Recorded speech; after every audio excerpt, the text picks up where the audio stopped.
Well,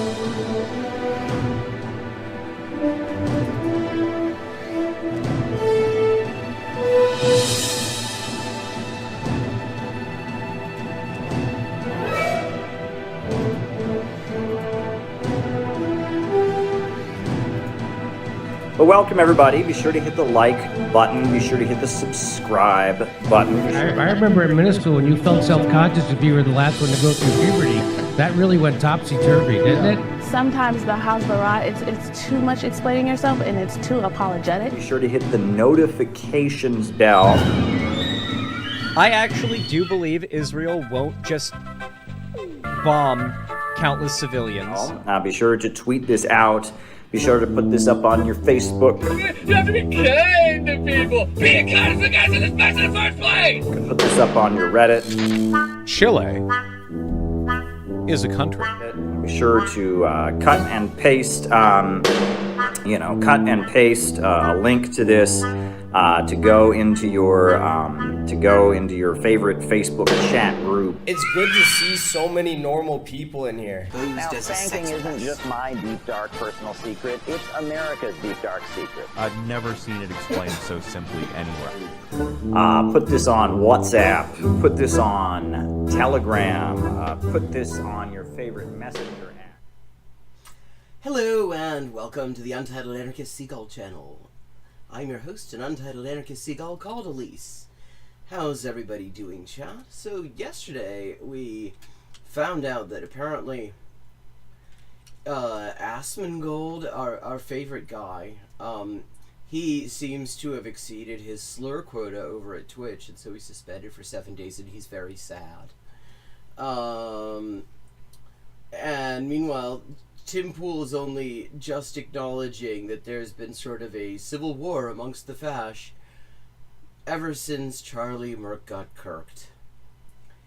Also, it appears that the talks in Islamabad between the US and Iran have already broken down because of a lack of good faith on the part of the US, and there's some things being said from Iran that their main point in even participating was to just remind everybody that the US does not negotiate in good faith and is the aggressor. So we'll see what the hell happens there. Israel has not actually stopped attacking Lebanon, and the resistance there has not stopped shooting back. So let's see what we've got. What have we got today?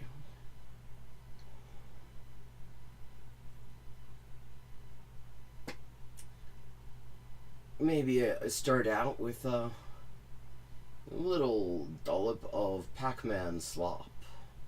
Should really cue up the Pac-Man music that starts at the beginning of a game.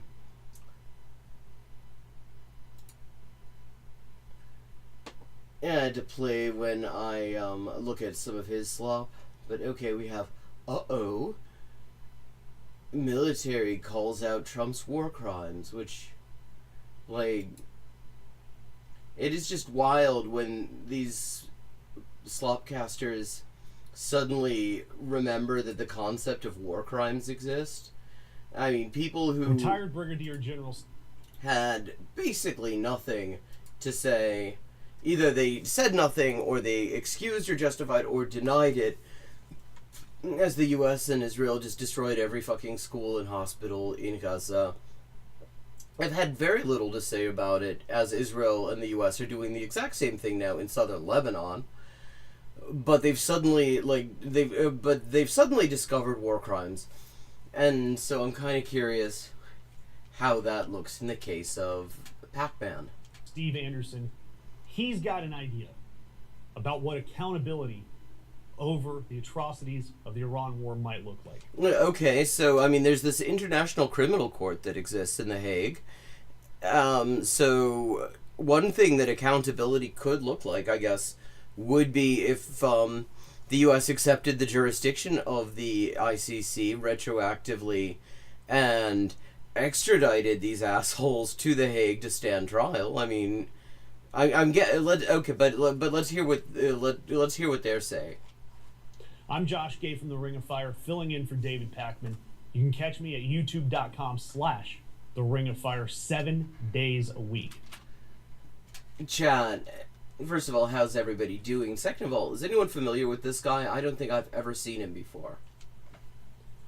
And this brigadier general went on CNN this week and said something that people like me and people like David have been screaming for weeks now. Really? He said, we're going to need Nuremberg-style trials for the people who have followed Trump's illegal orders during this war. Wait, only for them? No Nuremberg-style trials for the genocide in Gaza. No Nuremberg-style trials over the constant attacks on civilian fishing vessels in international waters in the Caribbean and the South Pacific. Like, so just very specifically these war crimes, not all the other ones. And so when we say Nuremberg-style trials as well, does this mean that they're saying that the U.S. should do this in-house? Or are they saying that this should be an international tribunal, which would be appropriate? Because these crimes have been committed against people in other countries, and it would be a little bit sus if the U.S. decided to retain jurisdiction over them. He said that he was old enough to remember the original Nuremberg trials and how we held the Germans accountable after the atrocities they... Well, except for the industrialists and the ones that the CIA let through on the rat line via the Vatican to South America, where they continued to do the same kinds of atrocities that in many cases they had already been doing. Committed during World War II.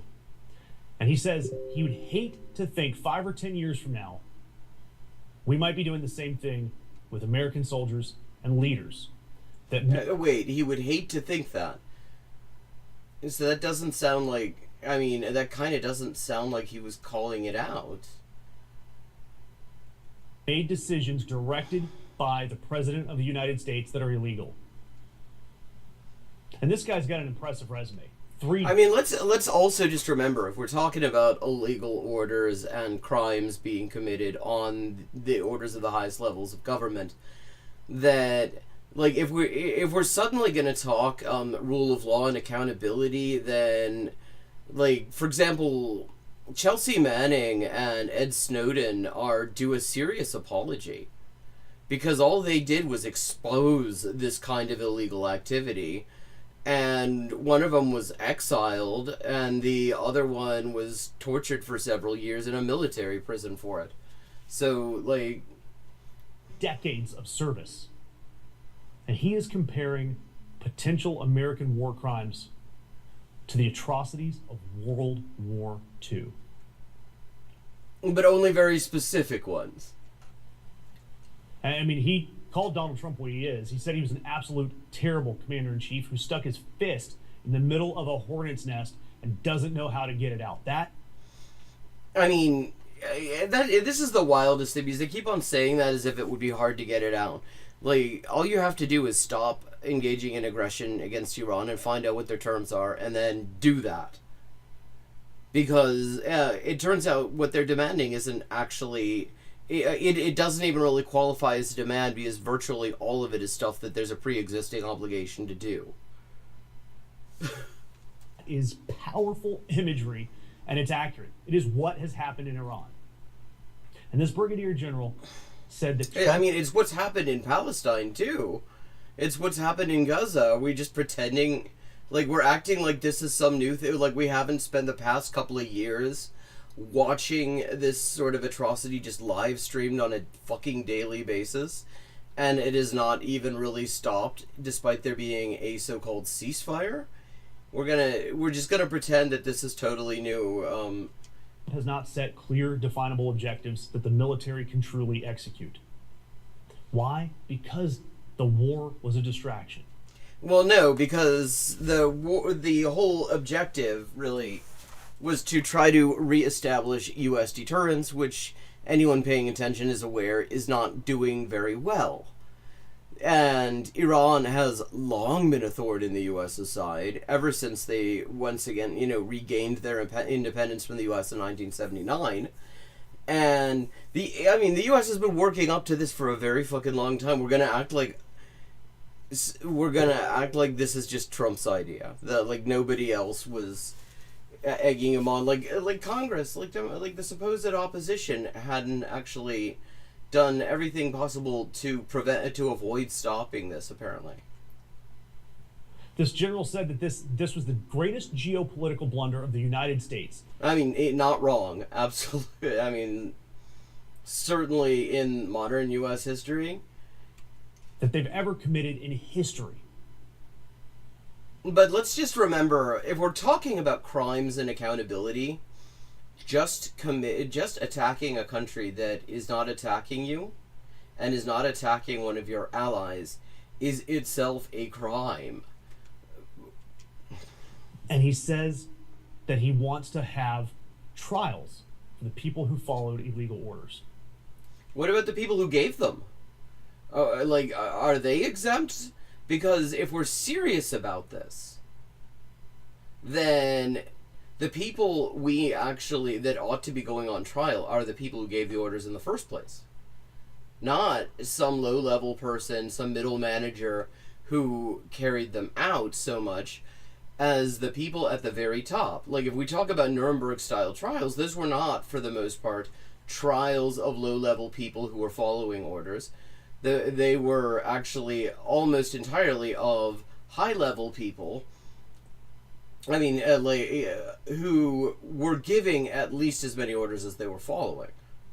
I mean, yes, they also were accountable to the top, to Hitler, and that is the context in which they said they were only following orders, but they were all very senior people. And remember, there's video of Pete Hegseth back before he was defense secretary, back in 2016 when he was on a panel, where he says that exact thing, that military officers should refuse to follow illegal orders. That it's the duty of a soldier to follow the Constitution, not the commander-in-chief. Okay, but like Pete Hegseth himself gave a lot of these orders. Why are we not talking about that? Like, I mean, that seems a little bit fucked up if the people who actually gave the orders, who could have just not given those orders, are the ones that are being proposed to be subjected to any kind of legal accountability, when the people who give the orders are just apparently getting off scot-free? Illegal orders, they've got to be disobeyed. That was Hegseth's own standard. I mean, and I want you to see this. Not really, though. And I do think there have to be consequences for abject war crimes. If you're doing something that when they're abject, not so war crimes plus is just completely unlawful and ruthless, then there is a consequence for that. That's why the military said it won't follow unlawful orders. And yet it does it all the fucking time. From their commander-in-chief. There's a standard, there's an ethos, there's a belief that we are above what so many things that our enemies or others would do. That's not, which is already itself nonsense. Because not following illegal orders is like the bare minimum. That is just the legal standard that exists internationally. What's different is in the US there really is no meaningful accountability for following them. Because as long as the illegal order comes from the top, nobody's going to prosecute you. Same Pete Hegseth who went after Mark Kelly for saying the same thing. The same Hegseth who just fired the Army Chief of Staff, General Randy George, along with 2 other senior officers. Randy George sounds like the next book, sort of a follow-on series to Curious George. The same Pete Hegseth who declared a capital V victory in a war where the president publicly threatened to wipe out a civilization. This is the same Hegseth? I mean, which is sort of... That's a weird juxtaposition, because the issue here, because like the reason that it's ridiculous that he claimed a capital V victory is because the U.S. did not actually achieve one. The reason it's fucked up that Trump said he was going to exterminate 90 million people is that that's fucking genocide. And nobody invoked the War Powers Resolution. They've had the votes for ages. They didn't do that. They just pivoted and started talking about the 25th Amendment because they can't do anything about the 25th Amendment. When anybody speaks out publicly, he has them censured, threatened with demotion, and tries to have them charged with a crime just for speaking the truth. I mean, what's worth noting is that that's not actually as unusual. I mean, within the military context, because the UCMJ, actually, the Uniform Code of Military Justice, actually does make it an offense for officers, for commissioned officers specifically, to speak publicly critically of the Commander-in-Chief or the Secretary of Defense. Enlisted personnel are not subject to that, but anyone who is commissioned is, because it's considered to be a form of disobedience to the Commander-in-Chief. So what's the problem here is to the extent that that this criticism is specifically dealing with the fact that they're being ordered to commit crimes against humanity and a criminal war of aggression.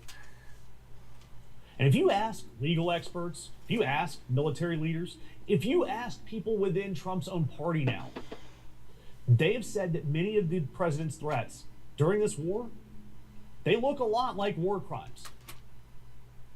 I mean, a lot of the things that have been done, not just threatened. I mean, like, threatening to exterminate 90 million people doesn't look a lot like war crimes. That is a crime against humanity. It's in its own fucking category. Threatening to destroy civilian infrastructure, their bridges, their power plants. Which, again, it's worth noting, that is not actually new. That was, in fact, the openly acknowledged U.S. war plan in the war against Yugoslavia in 1999, for example. And destroying civilian infrastructure was also really crucial in the first Gulf War. Threatening to annihilate an entire civilization. Under international law, under the Geneva Conventions, and under the principles that were established through things like Nuremberg. Is he not going to use the word genocide for that? Those are war crimes. Hegseth saying to not grant the enemies no quarter, just saying that is a war crime.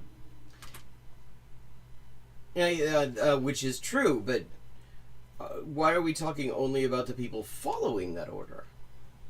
And I want you to remember something about Nuremberg. Nuremberg wasn't just about punishment. We could have just handled the Germans for what they did. I'm trying to be careful with some of my language so that YouTube doesn't censor me. Yes, because if you point out if you point out that we're talking about Nazis, like, YouTube doesn't like that. I mean, but we're talking about a huge channel here. You can say fucking Nazi. That's just so fucking cowardly. Nuremberg wasn't about punishment. It was about documenting atrocities and getting them in the public eye. Why? So that no one would allow them to happen again. And a lot of them then continued happening. The U.S. kind of did a lot of them. And the thing about Nuremberg, other than that, is that it had a really ridiculous standard. If the Allies also did something, it was not considered a crime at Nuremberg. Like, a lot of senior German naval officers got off for various war crimes that they were being tried for because they pointed out that, like, Admiral Nimitz himself of the U.S. Navy acknowledged that the U.S. had done the exact same things and sometimes did them more than Germany had. That's also why, for example, the crimes of the Blitz were not tried, because by the end of the war, the U.S. had done way more bombing of civilian infrastructure. And yet, here we are. Our president and our Secretary of Defense threatening and probably committing war crimes. Yeah, and what just gets me about this is that, yeah, true. Absolutely true. But why are we acting like this is new? Like, the U.S., like, has been, every single administration since World War II has committed war crimes under the post-World War II standards of international law. Literally every single one. And the one right before this went way beyond that. So, like, I mean, accountability, like, if we're serious about accountability here, and this is one of the real tests, is whether you acknowledge the degree to which impunity has reigned up to now and made this possible. And when somebody doesn't do that, you know they're not really serious about this. I mean, we heard stuff like this in the waning days of George W. Bush as well, that, you know, there was going to be legal accountability, and in fact a lot of people thought Obama was going to actually enforce the law, which made it a crime to do torture, or to order people to commit torture. And then he didn't. In public, on Truth Social, on Fox News. And the military has a duty to refuse those illegal orders. Hegseth said that himself. And the fact that he is now punishing the people who take that duty seriously tells you everything you need to know. I mean, has anyone taken that duty seriously, though? Has anyone actually, is there any record of anyone refusing any of these orders? I mean, the double tap attack, well, actually, it turns out it was a triple tap attack on a fucking primary school at the beginning of this thing. Nobody refused that order. I mean, as far as, I feel like if there was an order that was actually refused and that was at all, like, not classified, that it was actually in the public domain, we would be hearing all about it. But it seems like that wasn't happening. About the type of person Pete Hegseth is. Thanks for what? Yeah, okay. Like, it's, yeah, this, I hate this dangling of accountability like this, because it just really cheapens it. Because yeah, absolutely, accountability needs to happen. We've had this culture of complete impunity for all sorts of just massive criminal shit at the top. Not, you know, not just war crimes, but I mean all sorts of crimes. And there's never any accountability. And when you hear, I mean, what gets me about people like this, when people, like, lines like this, I don't know anything about this particular guy except that I just, you know, I saw him say the things we just saw him say, is instead of acknowledging that actually this would be a new what would be new here is accountability, they act like what's new here is the crime. But that's just not true. The accountability would be what's novel. But okay, so what else have we got?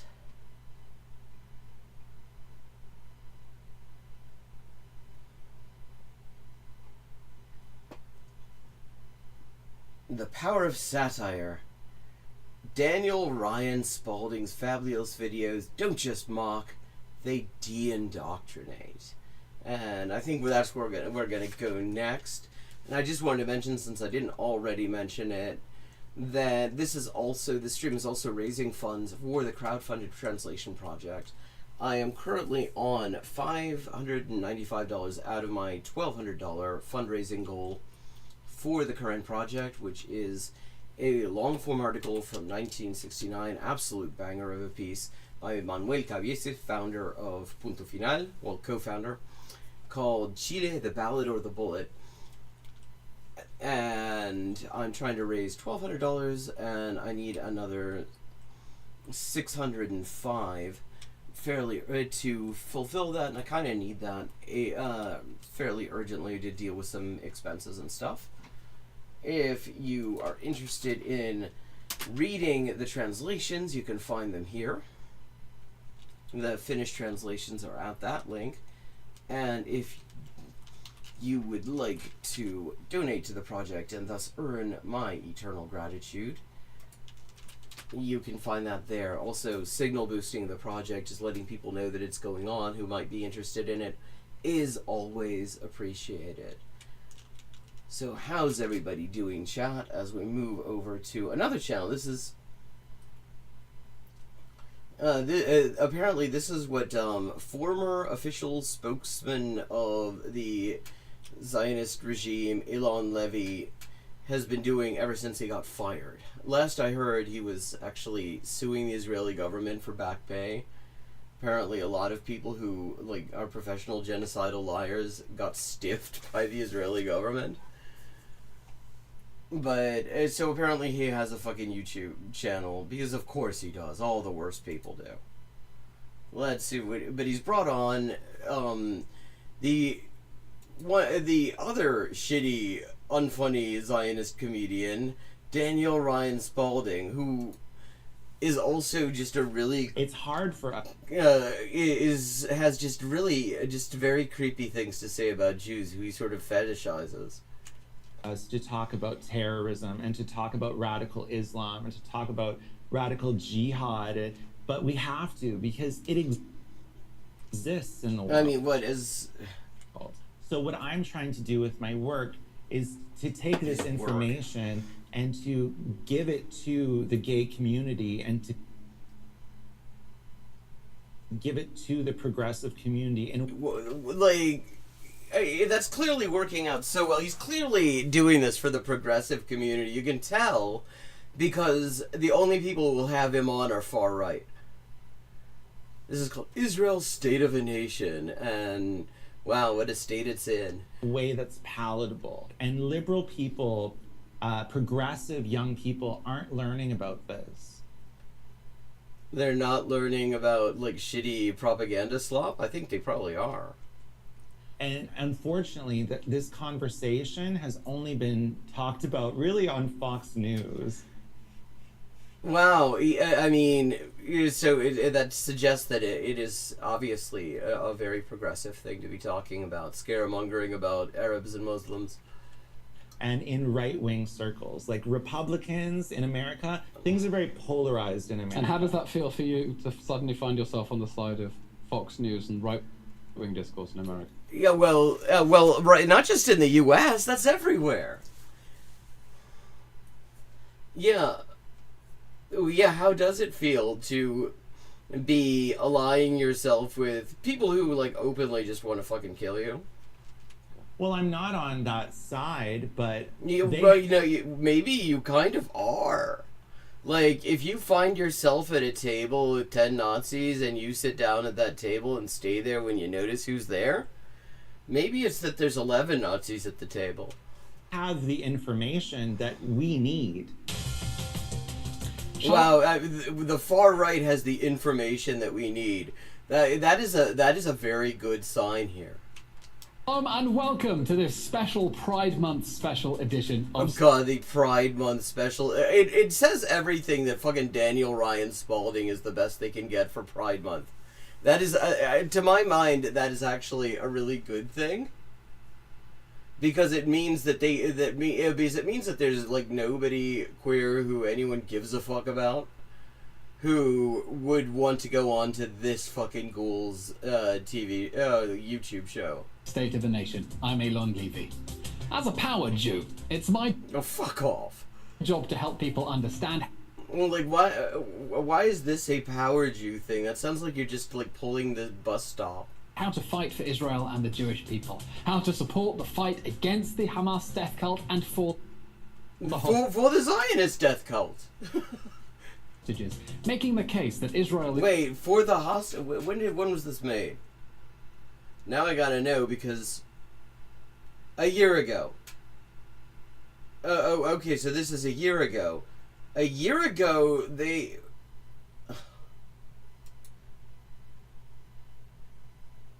is the only liberal democracy in the Middle East. Of course, because it is, and we're fighting for the rights of our citizens to live in peace and security. Well, it's just all he's doing. He's just repeating. It's like a greatest hits compilation of all the bullshit lines, all immediately, just one after another. Against the fundamentalist regime in Iran and its terrorist proxy armies. Because Israel's fight is not our fight alone. We No. It is... have friends and allies who understand that Israel's fight is the world's fight. And they're wonderful people too. They're when you find out that somebody is like a really big fan of Israel at this point, you can be sure that this is totally not going to be somebody that you're going to just want to fucking throttle. Zionism is liberation. As a power gay...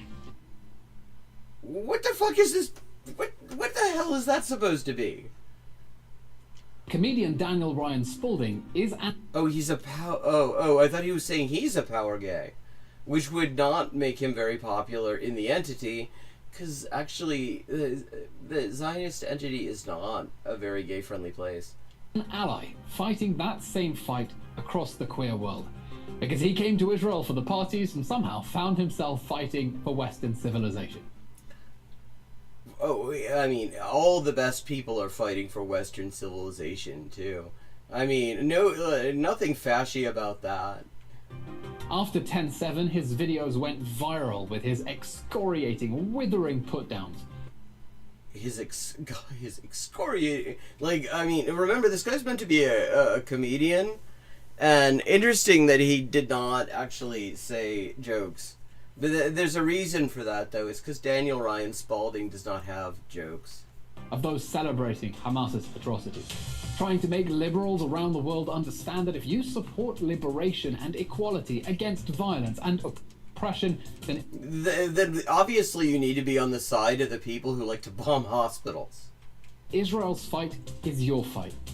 This episode isn't afraid to get down and dirty, so yeah, I mean, I'm not surprised. This motherfucker's filthy. Tell your kids to pop off to bed now if bawdy sexual innuendo isn't something you want.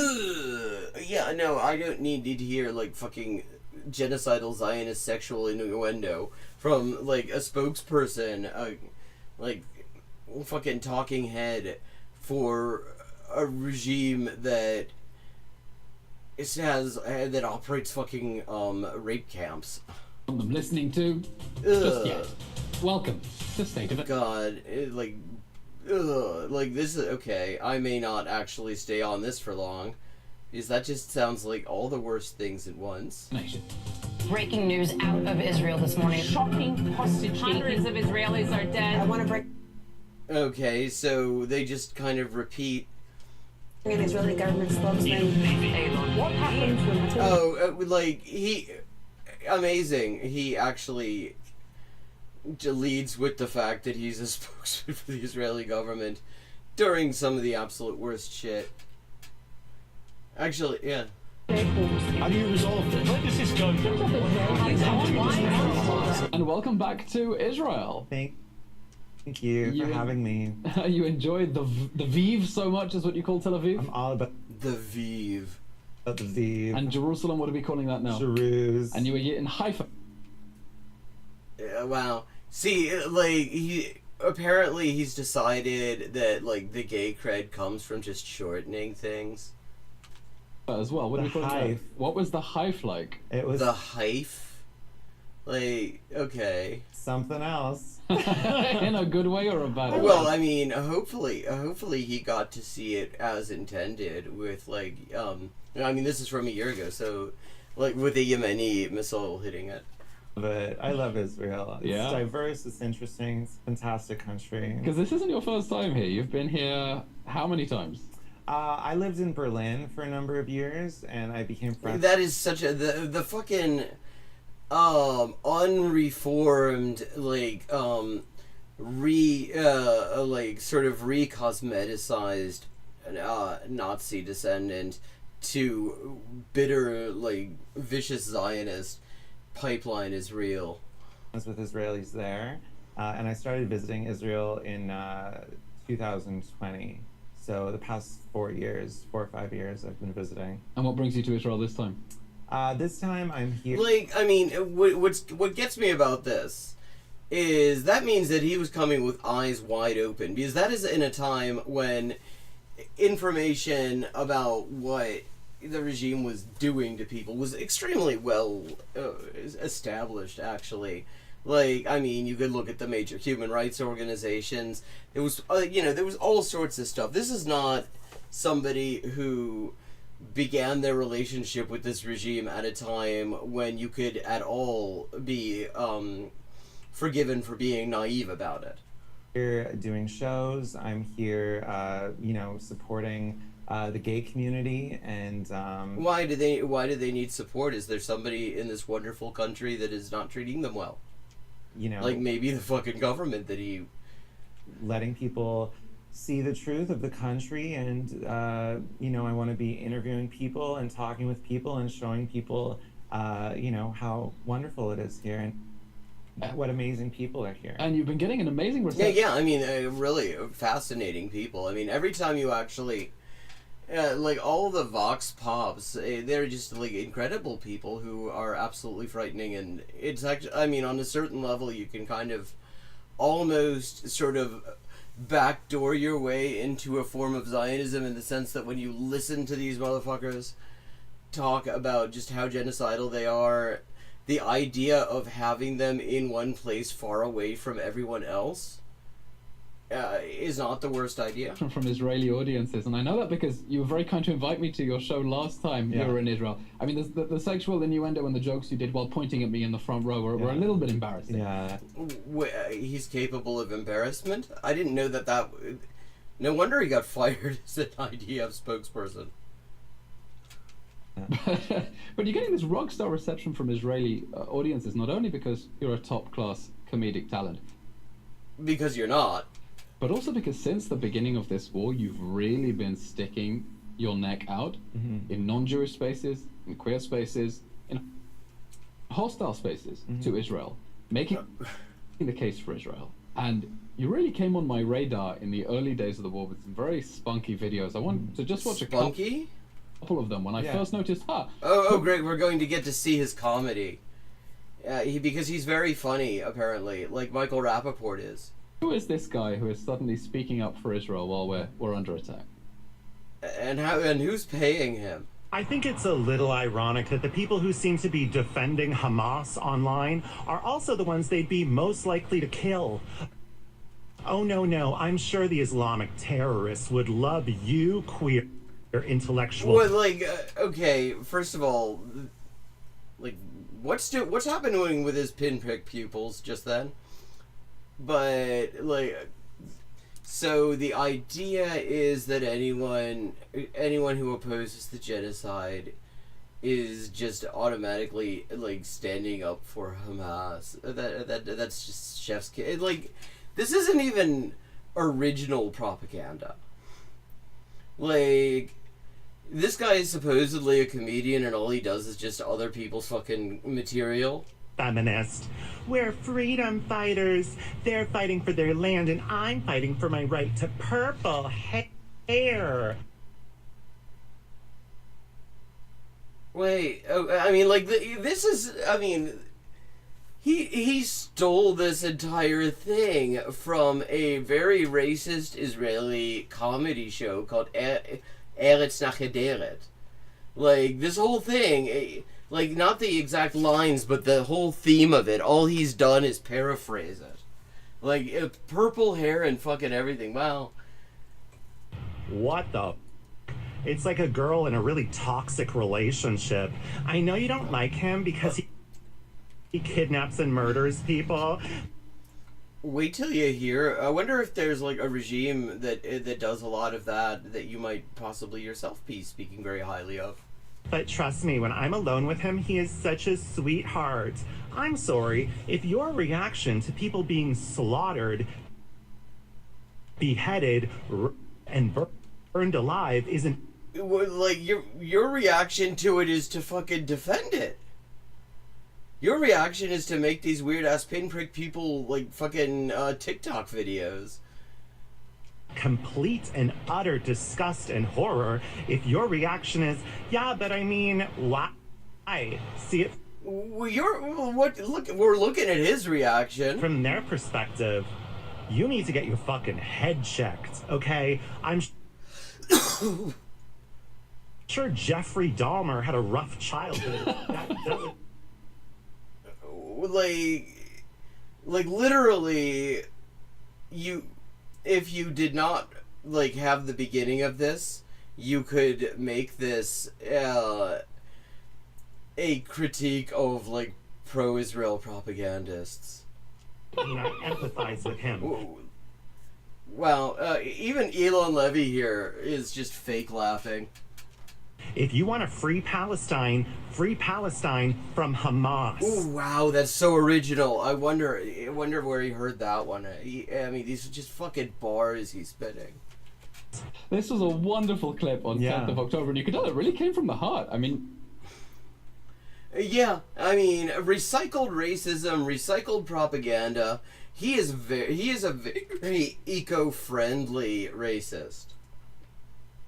Like, I mean, he doesn't throw any... He just reduces, reuses, recycles. This came from a place of anger. Yeah, I started to see this sort of bubbling, these bubbling sort of this propaganda of propaganda bubbles. Yeah, that's the thing. Sometimes, I mean, like sometimes you can get the non-foaming propaganda too.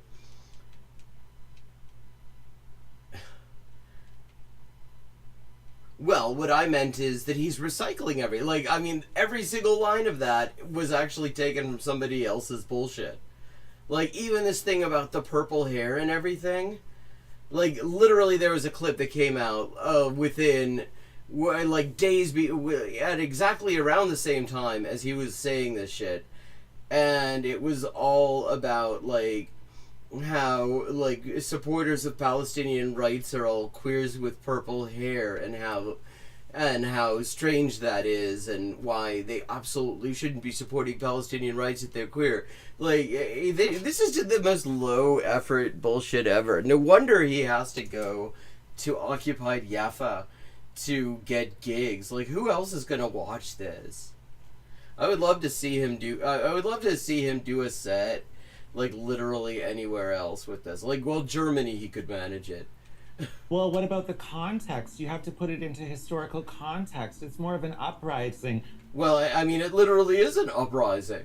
Palestine has the right to defend itself. Yes, they do. They literally do. And I was so horrified by this idea that this was somehow a justified attack, that this was somehow like resistance or... But, I mean, it literally is that thing. Freedom fighting. And to me, this was very clearly a terrorist attack. Like, definition required. And I was just so... I mean, he does know his audience, though. Like, literally the only people who could listen to this... Like, I mean, even you listen to your liberal Zionists, they will have to, like, coat this in a few layers of, you know, something that seems faux humanitarian. Daniel Ryan Spalding does not. Something really, like, awoke inside of me, and also... I think woke is the wrong word. Yeah. I was about to say that, too, because no. Well, yeah, something... It ignited something in me, and I felt this... I also felt a danger to it. And a career opportunity. I felt like this is a very... And now I'm like sitting here wondering, because I had never heard of him until somebody started talking about his fucked up pro-Israel, like, not really comedy on TikTok. I forget even who it was, a few years ago. And I feel like if he had actually been any kind of comic who was any good at it, I feel like at some point I might have heard something about it, because I follow stand-up a fair bit. But, I mean, it sounds like the only sets he can get in a place where all you have to do is, like, go up on a stage and say slurs. Dangerous idea. Like, if people Hello, genuinely old Howell. think this, if people think that terrorism is acceptable, this... What do you think a lot of fairly fucked up things are acceptable, last I checked? This is very bad for our society and for our world. So I felt this real, like, in my bones, I felt this this feeling that I needed to say this. We have another clip here, also from very early on in the war. Oh, okay. Yes, let's see another clip. Let's see if there are some jokes in it. That I've been quoting like his whole thing is that, you know, he sounds gay, but and then he says like shit that Bill Maher or like Nigel Farage would say. His whole, like, he would be totally unremarkable except that he sounds gay when he does it. Because I think it's so funny. Pinkwashing is a term that angry, jealous, purple-haired girls like to throw around. He really, okay, that's what we call a callback. Because that purple-haired thing, that fucking killed. That purple-haired thing just absolutely killed. What's up with this jacket? Like, did he steal this from Caleb Maupin? Anytime fabulous gay guys get along with Jews. No. No, that's not what that means. Call me crazy, but I'd rather be at a circuit party in Tel Aviv getting head than in the Gaza Strip getting beheaded. Actually, the only people doing beheadings in the Gaza Strip are Israel-linked ISIS forces who were defeated by the resistance and now brought back by Israel again because they needed somebody to act as cannon fodder because the IDF was getting scared to do it themselves. Yeah, not the most family-friendly episode that we've had. Like, as opposed to the other episodes where they managed to justify, like, fucking carpet bombing school children and keep it PG. You're feeling this anger inside your bones, and it's an anger not only about what Hamas did, but an anger about how people in the West are seeing this. Like, just for anyone who might watch this who does not know what pinkwashing actually means, it refers to the fact that there is an official Israeli government campaign that is all about presenting the Zionist regime as, like, extremely queer-friendly place, particularly, like, saying that it compares favorably to neighboring countries that Israel is actually allied with. It's worth noting. And that, therefore, you should support them no matter what they do to the Palestinians, because they're so queer-friendly unless you're Palestinian queer. That's what it is. That's what the term actually means, for anyone who stumbles upon this and has never heard it. Condoning, making excuses, even glorifying the atrocities, and is this the moment where you suddenly look... Wow, I mean, fucking Elon Levy would never glorify atrocities or make excuses. Around the society around you and say, what the hell? I didn't know that you were all messed up ideologically. Like, who is this for?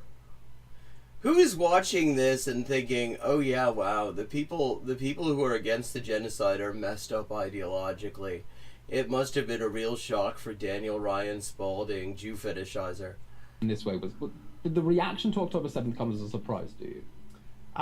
Yeah, I was very surprised. And I didn't know that really what I was touching upon in this moment was an ideological subversion of our society. Ooh, they're coming after our precious bodily fluids. It's General Bat Guano reincarnated. And of the West. And an indoctrination, an intentional indoctrination. Oh, okay. So who's the conspiracy? Whose conspiracy is it? Specifically focused on the left and these sort of intersectional, spaces, the queer world, the feminist world. Well, okay. Well, the wild thing is, okay. So he started out by saying that he's trying to get through to, like, left-leaning and progressive people, and he's doing it by throwing some very open sort of actually homophobic shit about, like, purple hair and stuff like that. I mean, those are things that fascists actually like to attack. That this has been an indoctrination that's happened for quite a while. By whom? Like, are you going to actually name the perpetrator in your conspiracy theory? The fact that somehow Hamas, a virulently homophobic regime, has somehow become idolized? I would not say, like, idolized by whom? What do you mean by idolized? By queer spaces? I mean, I would, the way, it's the way that they're talking about this. You would think that every fucking queer space that you go to was 100% pro-Palestinian and totally on board with, like, the right to resist and everything. Like, I mean, if only that were as true as they make it seem like. I think that, I think not necessarily idolize. I think that is definitely, in extreme cases, that is true. But just the idea of this sort of collective idea of our oppression is universal, that we are not free until everyone is free. Oh, okay, so he is specifically opposing the idea that we are not free until everyone is free. So who gets to not be free then? And what I realized is that this has been a very long indoctrination process. Indoctrination by whom? And I in some way used to think these thoughts. Before I actually came to Israel, I felt that people were equal and everybody should be free. Okay, I'm very confused by his ears. Like, this is not, I'm not slagging off his ears, but it's like one of the things that I remember learning in genetics is that lobes that have a clear differentiation where are one genetic profile, and lobes that do the thing that his right ear do is a completely different genetic profile. I didn't know it was possible for a person to have both. Like, I'm not. That's not. Just to be clear, I'm not slagging him off. I'm not into slagging off people's appearances. Certainly not like. But I just the not very good genetics student in me didn't know that that was a possible configuration. I didn't really know much about the conflict. I didn't know the history of the region. So he's explaining why it is that it was so easy to sell him on doing this kind of propaganda. He didn't know anything. From what I had ever heard or absorbed, it was never explained to me that Palestinian leadership were terrorists. Was it explained to you that Zionist leadership were terrorists before that? That they were also, like, bombing the British and also, like, terrorizing the indigenous population? Like, what do you mean by you didn't realize that there was he did not know that there was, like, armed resistance in Palestine? Anytime people talked about the conflict, it was always described in the way that there's Palestine and there's Israel, and Israel oppresses Palestine, and well, yes. Israel oppresses Palestine, and Gaza is an open-air prison. Which it is! And they're locked in this open-air prison. Are you saying they're not? West Bank is occupied, and they're locked in by this big border wall, and which isn't on the border, and it is occupied, though. Are you, like, is he denying that, too? I mean, I guess he probably is. Israel is oppressing them because they want apartheid, and they don't want those people to have a nation, and they don't want those people to have a land. They don't want... I mean, like, okay, so he did know these things. Because, I mean, that's fairly accurate. I mean, that's not even something that, like, the Israeli leadership would deny. They're very open about it. People to have a nation. The Palestinians are oppressed. That was always the message that I was getting. And I, up until I came here, I thought that it was true. I thought that the nation was an apartheid nation. The wild thing is, at least in the last thing that we watched with him, he actually said he came to the conclusion that this wasn't true without talking to a single Palestinian. Like, he just apparently talked to some random settlers that he ran into, and they were like, no, There's nothing wrong with us. It's the Palestinians who suck. And there's like, oh wow, I never looked at it that way. I'm going to change my entire worldview. I thought that these people were oppressed by Israel. And I think that a lot of the reasons why this whole boycott Israel movement and the idea of pinkwashing, the idea of discrediting gay men who come here as sex tourists, not that we aren't sex tourists. But see, yeah, that's the real victim. That's the real victim here, is gay white dudes with funky haircuts who come to the entity as sex tourists. But, this homophobic idea of, you're pinkwashing, you just come to Israel, you don't care about the human rights of... That's not what pinkwashing is. And also, how is it homophobic? Like, pinkwashing is homophobic. Abuses of their government. All of this is to prevent people from coming to Israel and learning the truth, which is that Palestinian leadership are terrorists. Like, wait, so, and the wild thing is, like, literally, the way he explained this on another thing that we watched was just somebody said their leadership are terrorists, and he said, oh, wow, okay. I guess it's okay to be racist against them then. I mean, like, literally, this is the depth of what he's saying. This is, like, wow. They're radical Islamic terrorists. And that open-air prison is not an open-air prison. You mean they're allowed to come and go as they please? It's a security border on that covers every single side so that the land of both Israel and Egypt to prevent this terrorist regime that is in this little... Well, I mean, what you're describing sounds a lot like a fucking prison, actually, I have to say. Little nation of Gaza, which isn't a nation, it is just part of the occupied Palestinian territory. Hello, Riveroon. They could have made a nation, but decided not to.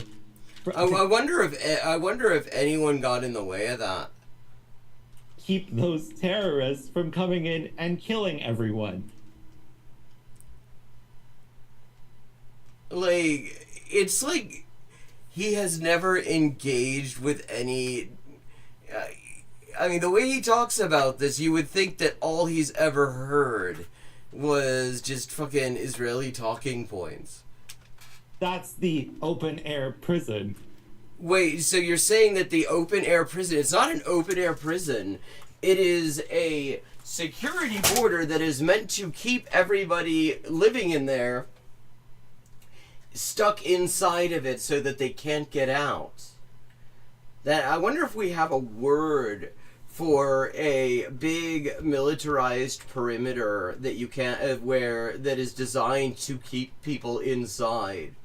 Like, is that a thing, chat? Like a big an area with a big border perimeter area where they have watchtowers to shoot you if you approach it, so that you don't get out. Do we have a word for that, I wonder?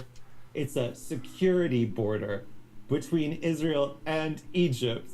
So, what do you mean between Israel and... You're like leaving the Gaza Strip out of it entirely? This is Daniel Ryan Spalding.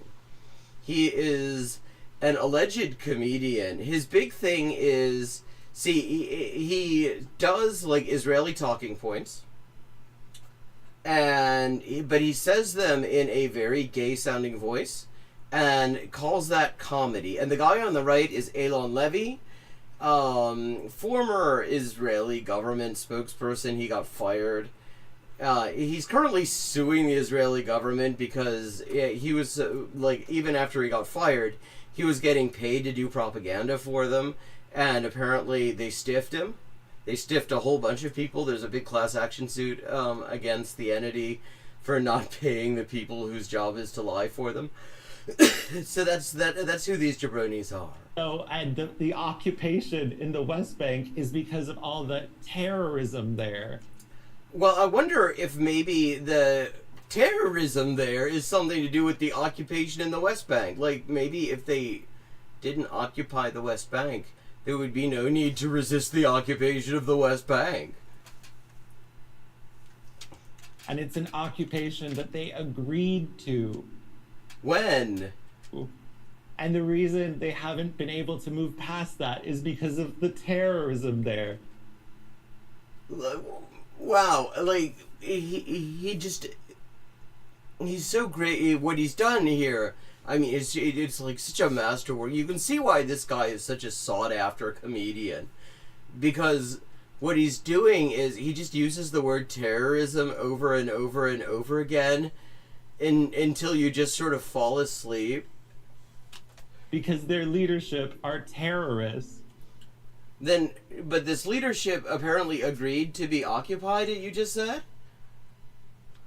That was never explained to me. And something that seems so obvious, and I'm glad that you have that clarity, and it saddens me to hear that you see this, the allegations of pinkwashing when Israel talks about its record on gay rights. Which, lies about its record on gay rights, let's be honest.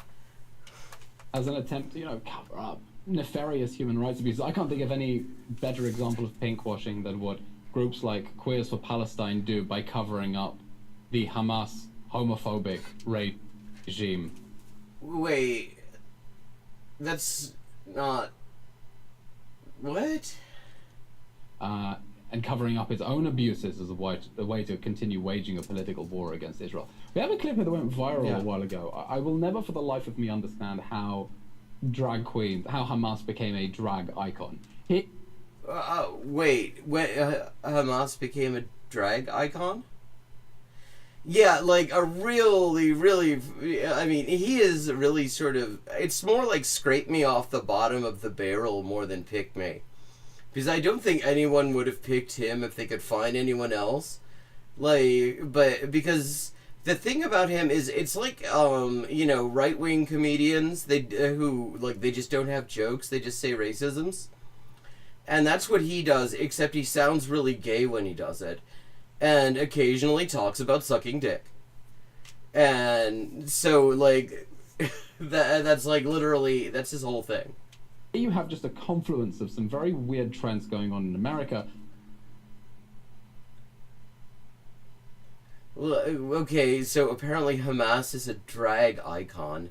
I mean, if somebody is doing, Qassam Brigade's themed drag, I mean, I think that is wonderful, and I think it will give all the right people a heart attack.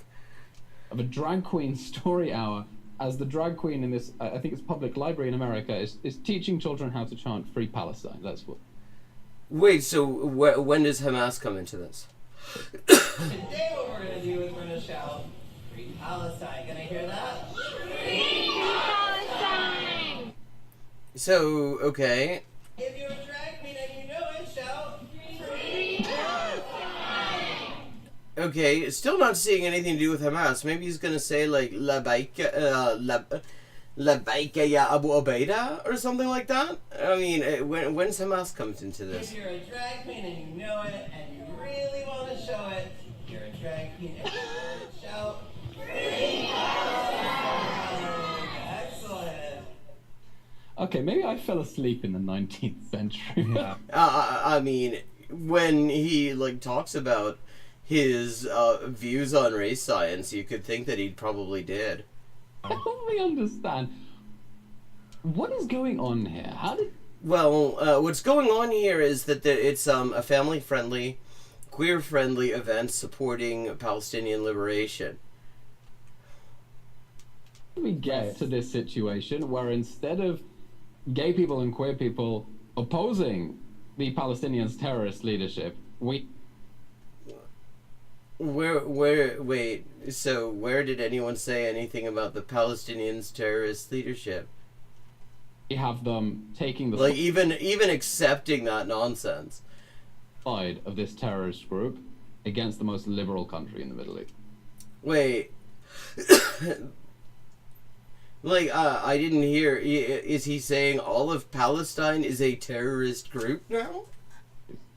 It's a slow-moving indoctrination. Okay, here we go. We're back to the indoctrination. He still won't say who's doing the indoctrination. He has this whole fucking conspiracy theory about how there's this indoctrination, and he specifically said that one of the really insidious things, he said, I'm quoting him now. You would not believe that it's a quote because it's just so fucking out there. But he's like, yeah, this idea that nobody's free unless we're all free, that's part of the indoctrination. And it's like, wait, okay, so who gets to not be free then? Who are you saying should not be free? Like, what exactly is your objection to everybody being free? It's an indoctrination through the arts. Okay, we're back to it's an indoctrination through the arts. Okay, by whom though? Who are you saying is doing it? A lot of this propaganda has been created through this sort of virtue signaling. What, the art of virtue signaling, the virtue signaling arts. A lot of these new, I would call them Nazi propagandists because that's like what he seems to be getting his vocabulary from. Hamas is a Nazi, an Islamic Nazi group. I mean, no, they're not. Like, these words mean things. To even say that is fucking Holocaust denial. Their intention is to commit genocide against the Jewish people. That is. No, it very specifically isn't. I mean, look at him grinning as he says this stuff too. Like that, because it's such a fun thing to say. Their stated purpose. It isn't. I would consider them Nazis.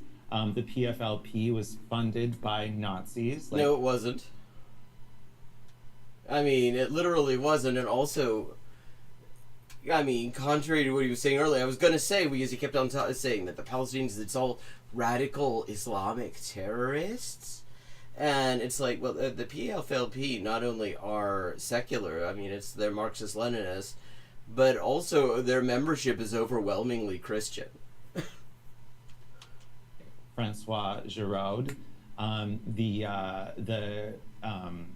Hitler collaborated with the Grand Mufti of Jerusalem. Well, that's nothing to wait. So the Grand Mufti of Jerusalem. What's he got to do with the PFLP though?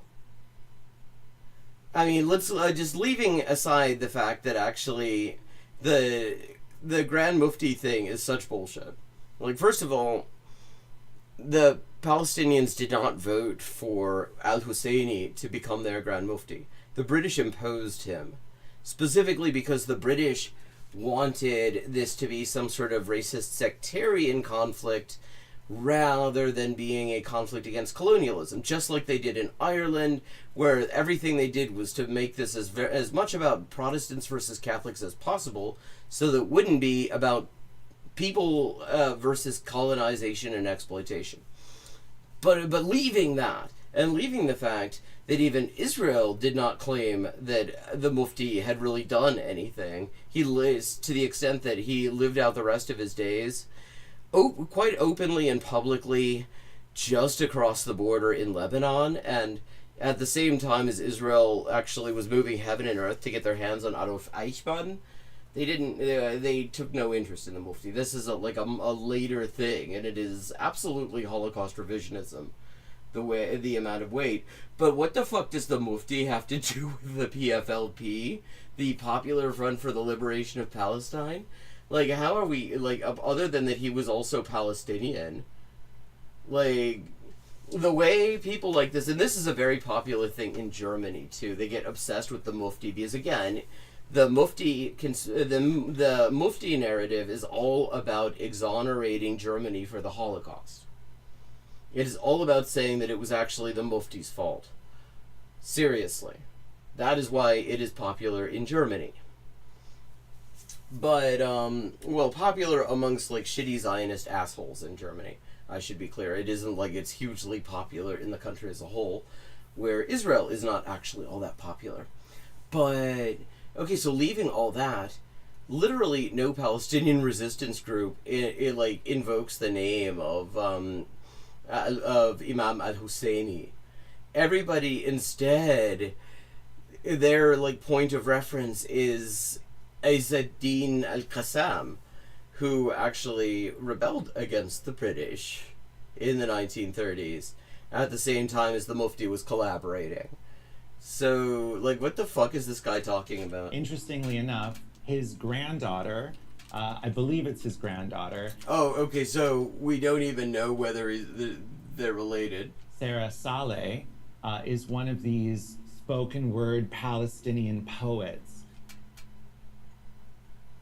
I wonder if, like, any of the major, like, the fucking German Zionists that he undoubtedly rubbed elbows with when he was in Berlin, was also, like, related, it, like, maybe descended from people who did shitty things. I wonder if that's a problem in Germany.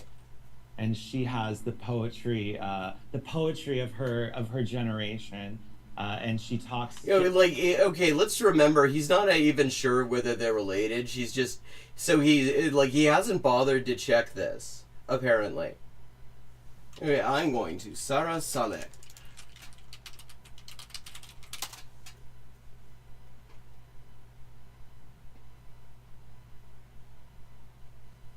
Okay. I had never actually heard of her. Is she related? Of Palestinian, Egyptian, and Lebanese heritage, who has shared her work on stages from Brooklyn to Bangalore. Okay, let me just look up Mufti. Is she... Yeah, I mean, I'm not seeing anything that says she is related to, you know, the Grand Mufti al-Husseini. So, I don't know where the fuck he got that from. He has this one poem called Say Free Palestine. And it's sort of this... Like, he seems to have just brought up the Mufti because he needed to get the Mufti in there because he has a quota of talking points he needs to reach. This indoctrination, this intentional indoctrination of the arts, the intentional indoctrination... So it's all down to Sarah Saleh. ...of this whole sort of communist Marxist idea of we are not free until we're all free. Okay, I mean, I'll take credit for the idea, I suppose. I don't think that is actually... I don't think that it is actually the exclusive property of communists and Marxists. But, like, okay, so who are you saying should not be free then, Daniel? And if you are someone who's uneducated, if you are someone who has been told constantly that Israel is an apartheid state, Israel is a... God, I mean, this is an amazing gish galop. He cannot stay on one thing. We still don't know who's doing the indoctrination except for, like, one spoken word poet, apparently, is responsible for all of this. And also communism. Like, pick a fucking narrative thread and stay on it. I need to diagram this. This is like Glenn Beck. So we still don't know. So, okay, the whole thing is that the reason that people support Palestinian rights is that a spoken word poet based in Australia of Lebanese, Palestinian, and Egyptian descent indoctrinated the world in the communist idea of freedom. I mean, are we following, chat? Because it's really, I'm having trouble keeping up with this. He keeps on jumping from one train to the next. Colonialist state, this complete distortion of reality, this complete distortion... Yeah, I mean, just because they colonized a place doesn't make them a colonial state. ...of history, and you see all these brown people who are, you know, who are telling you through spoken word poetry and sharing their story of a... Oh, wow, like, that's the thing. That is the real... That is the Hamas spoken word poetry assault. That's the problem. Like, that's the real terrorism, is the spoken word poetry. Fuck, I mean, Israel has to oppress them because otherwise they'd be attacking us with their spoken word poetry. Oppression, you are blindly going to follow them. Yeah, because, I mean, if somebody says something in the form of spoken word poetry, it's irresistible. Spoken word poetry is the one ring. It's a tactic that has been employed for quite a long time now. Poetry, yeah. And, you know, it's been, this framework has... Yeah, like, Elon is content to just kind of let him ramble on.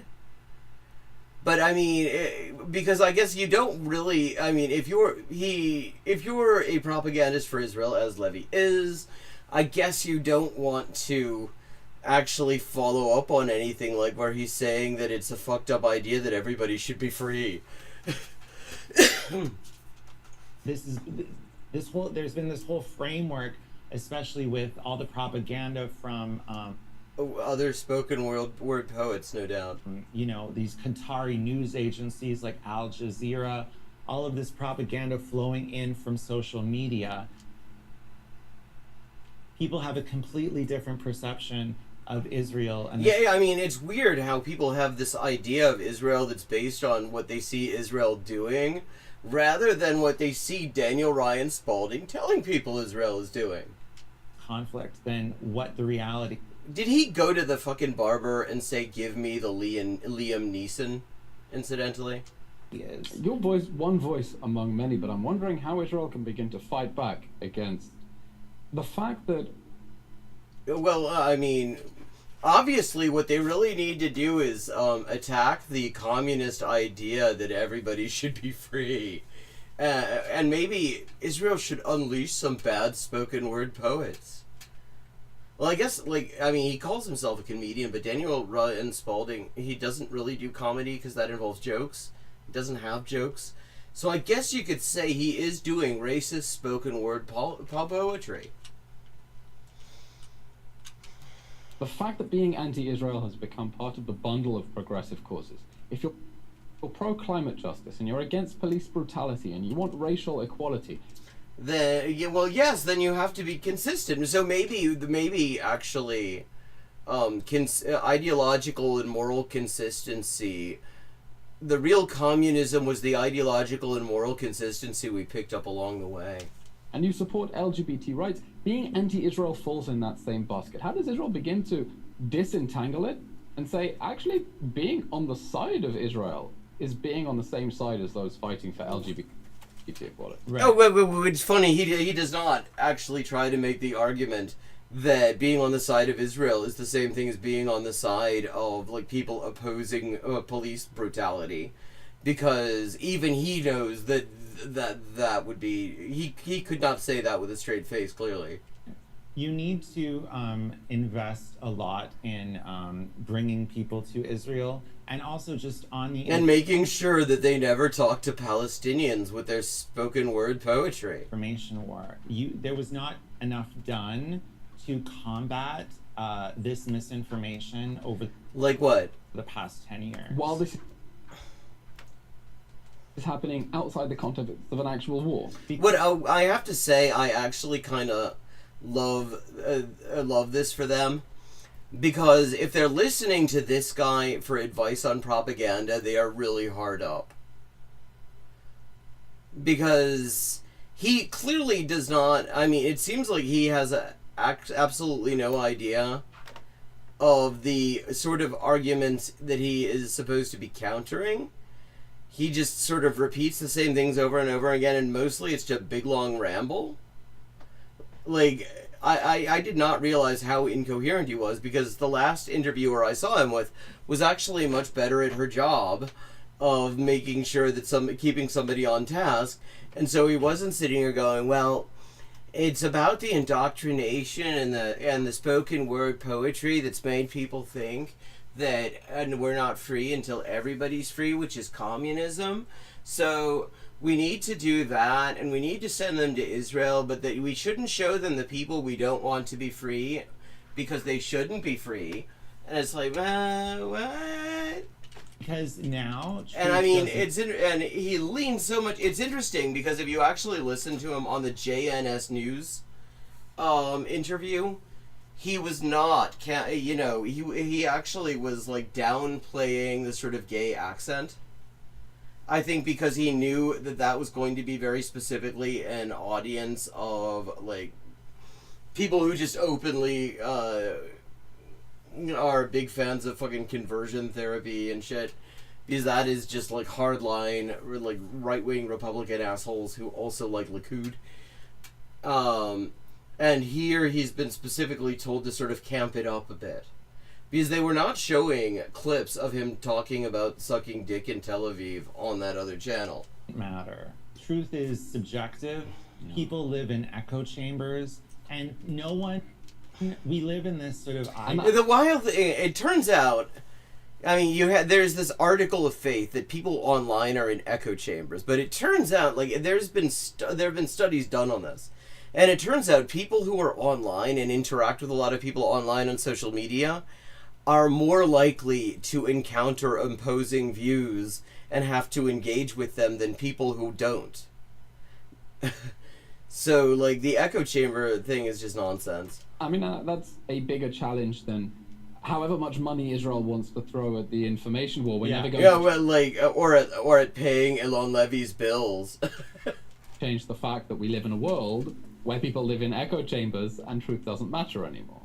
Well, I mean, truth not mattering anymore would be something that would be, you'd think, beneficial to people who professionally lie for Israel, but I don't know.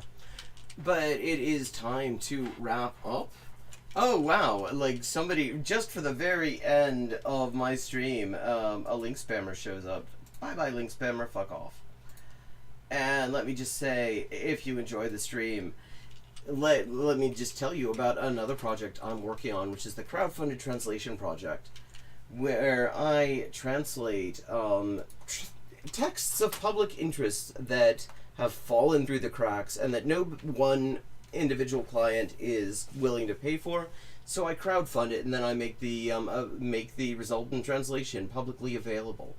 My current project is a real banger of a long-form article from 1969 by Manuel Cabiese Tonoso, co-founder of the legendary Chilean leftist monthly Punto Final, called Chile, the Ballot or the Bullet. I'm trying to raise $1,200, and I am currently $605 short of that. I could really use that money ASAP to cover some urgent expenses, and all support is very much appreciated. Let me just drop another. If you want to read the finished translations, you can do that at the link I just dropped in chat. And if you want to donate and become the object of my undying gratitude, then that second link I just put in there is the place to go. Nobody should feel bad if they can't. I know everything. I know things are rough everywhere. But if you can, and you do, just know I really, really appreciate it. I will be back on Friday at 11:30 p.m. U.S. Eastern Time, and I look forward to seeing you then. Thank you so much for coming.